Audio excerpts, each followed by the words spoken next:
नाज़रीन, सिंध में 20 ग्रेड जे कामूरनि जो बहरान बरक़रार आहे। कमकार रोलड़े जो शिकार आहे। सकाफ़त खाते जे स्पेशल सेक्रेटरी वसीम शमशाद के बदली कयो वियो आहे। वसीम शमशाद के बोर्ड ऑफ रेवेन्यू में मुक़रर कयो वियो आहे। इहा ख़बर मां शेयर कयूं पिया। सिंध में 20 ग्रेड जे कामूरनि जो बहरान बरक़रार आहे।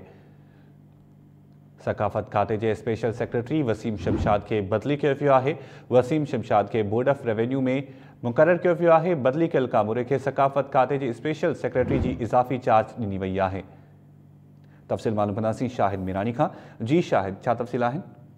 जी बिल्कुल, सिंध में 20 ग्रेड जे कामूरनि जो बहरान हिन वक़्त ताईं बरक़रार आहे। अॼु सिंध हुकूमत पारां 20 ग्रेड जे ऑफिसर सकाफ़त खाते जे स्पेशल सेक्रेटरी वसीम शमशाद के बदली करे बोर्ड ऑफ रेवेन्यू में मेंबर RS एंड EP मुक़रर कयो वियो आहे। जॾहिं त उनखे बदली कयल जेको कामरो आहे वसीम शमशाद, उनखे सकाफ़त खाते जे स्पेशल सेक्रेटरी वारे जंहिं उहिदे तां बदली कयो वियो आहे उनजी उनखे इज़ाफ़ी चार्ज ॾिनी वई आहे। इन हवाले सां सिंध जे चीफ सेक्रेटरी सैयद मुमताज़ अली शाह जी हिदायतुनि खां पोइ सर्विसिस एंड जनरल एडमिनिस्ट्रेशन खाते जी अख़्तियारनि पारां नोटिफिकेशन बि जारी कयो वियो आहे। जी, वॾी महिरबानी शाहिद मीरानी तफ़सील ॾियण जे लाइ।